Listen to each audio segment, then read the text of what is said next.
This week, it's a live edit, unscripted, uncut, and probably full of mistakes.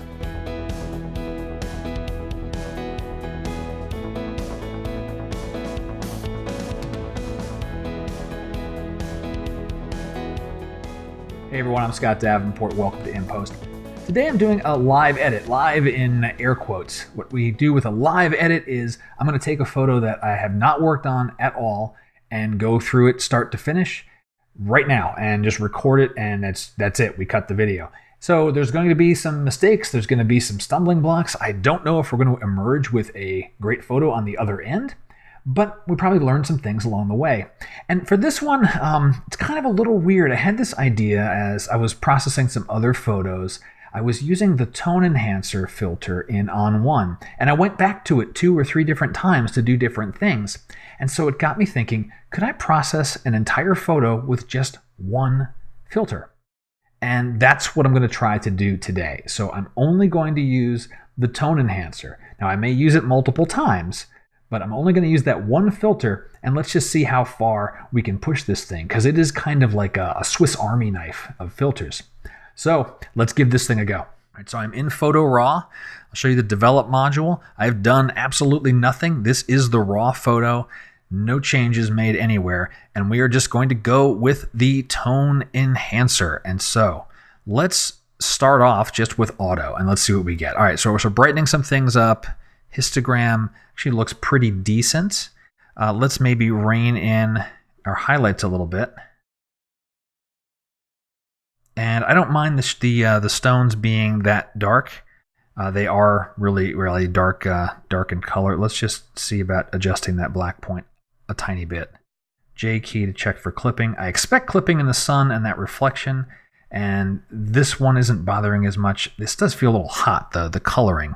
And that's going to be a challenge because we don't really have color controls here. But let's just start with getting our basics done, and we'll figure out the next step in a minute. We'll go ahead, since I'm only using the one filter, we can add our global detail and maybe a little bit of global clarity. And I don't need that histogram up there anymore. And that's going to be pretty good for our basics. All right. Now, another tone enhancer, but this time I am looking at the sky. I want to get more blue. I'm going to go into the curves. We got blue, so we'll see what we can do with this. All right. Increasing the blue. Actually, overall, that looks kind of nice for the scene. Maybe a little bit there. And now I'm watching it. I'm looking at, oh, well, there's those reds up in the highlights of the clouds as well. I'm going to rein that back in so I don't have too much purple going on. Not bad. Let's tone down the blue back up. Yeah, tone it back down. It's getting a little bit too much in the foreground. And I have masking still that is a possibility for us here. So there's that option as well. Speaking of masking, as I'm now looking at it, this is nice and bright. This is a little bit dark. So I'm going to add another tone enhancer. And let's focus our eyes over here and adjust some exposure. Maybe like that, and adjust a little bit on shadows. And then we're going to mask that. So I'm going to grab the mask. Drop the mask on the masking bug on the scene. Feather it out some. Reposition it. Let's check that before and after. Okay, that's helping out. Let's just smooth out that feather a little bit more. Something like that. Looks pretty cool. All right. I would like to see more pop in the clouds, some more detail up in the clouds. So I'll add another tone enhancer. We're going to go detail, and I'm watching the clouds. That's really all I'm paying attention to. I normally don't like clouds to be too sharp, but these ones were kind of interesting. I don't want them to get them too grainy and too punchy. That's looking good, and we'll mask that away from the foreground. Let me rotate that around. So this is now applying that detail to the clouds. Before, after. Pretty cool. All right, now I still feel like the foreground, well, let's see. I still need more going on in the sky with the blue. Since I have this mask here, let's revisit that that blue channel. Now this is probably our upper mid-tones or so. So I'm going to start there by adding more blue. And then I want to back it off from the shadows and the highlights. If you're not familiar with working with curves, tones, and so forth, I've got an oldie but goodie blog post that actually talks about the tone enhancer and how the curve maps up to your histogram. I'll put that link into the show notes so you can go check that out. Let's see a before and after on that one. Before and after. Pretty nice. Okay. I do want to brighten up the foreground a little bit. Add another tone enhancer. Okay, one filter challenge. Let's do exposure and maybe opening up shadows. What about our white point? Again, I'm just watching the waves in the foreground right now. That's pretty nice. Let's see, again, just paying attention to the foreground at the moment. Before, after. I like that, but I don't want to have the rocks get affected, so let me protect those shadows some. And actually don't even need to open up the shadows. So let me zero that out by double clicking on the label. And that's cool. And then now again, I'll mask so that I'm only doing that to the foreground. Let's feather it out some. So this part will be bright and the feather is going to bring it down here. Let's take a quick look at our mask view mode. We have it in red overlay. Great. O key for that so we can see we're not brightening up anything above the solid line, and it's a nice gentle fade so that we're really focusing that here. Okay, that's pretty cool. Let's see. Before and after on that. Nice. All right. Let's see.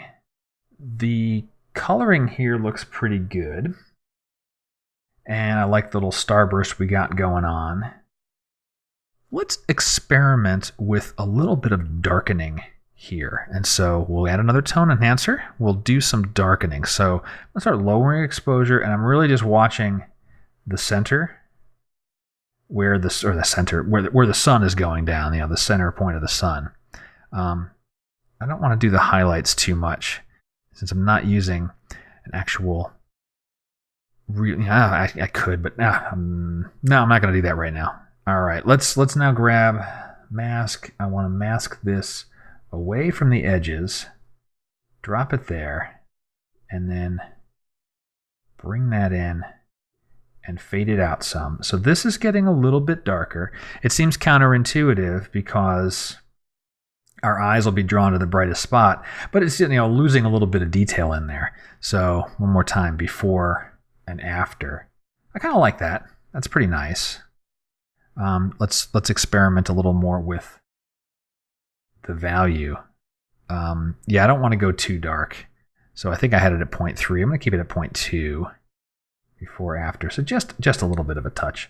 And maybe even really, oops, let me grab the right point. Really tighten that up on just the sun. And then that's that nice gradual feather. Take care of the rest. Cool.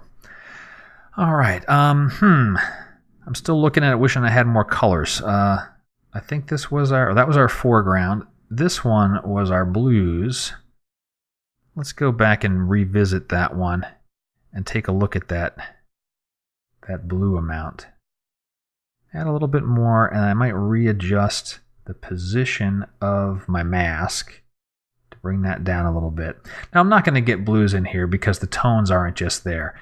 I can't change colors with the tone enhancer. I can shift colors. I can amplify them a little bit with the curves. As you saw earlier in the first curve we did, we played with reds and blues. If I were to play with the greens, I could probably make this go in a more purple direction.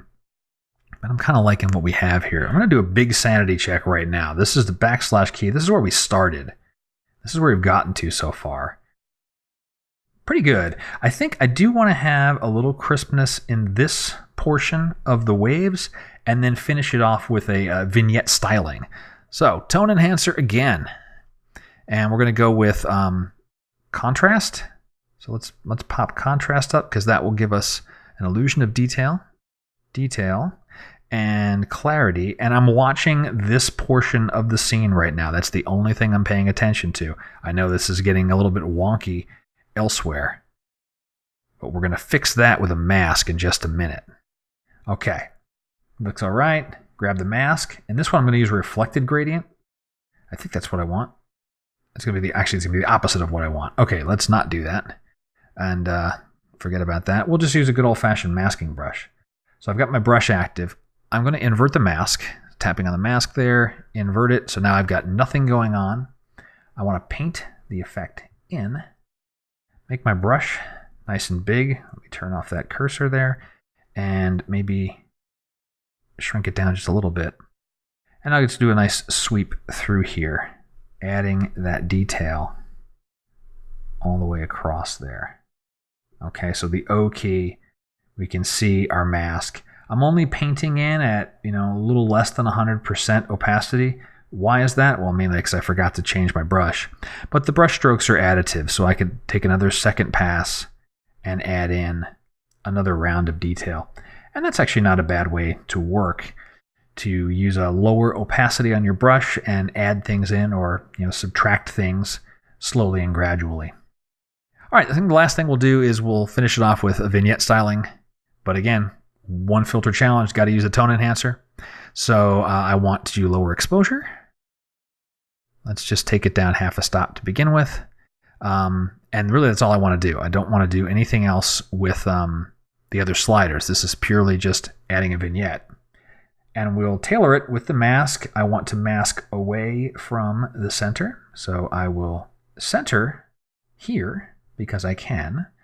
And really feather it out. I probably want to make that a little bit bigger because I don't need to have that much darkening. And let's see before and after. So it's nice, it's subtle.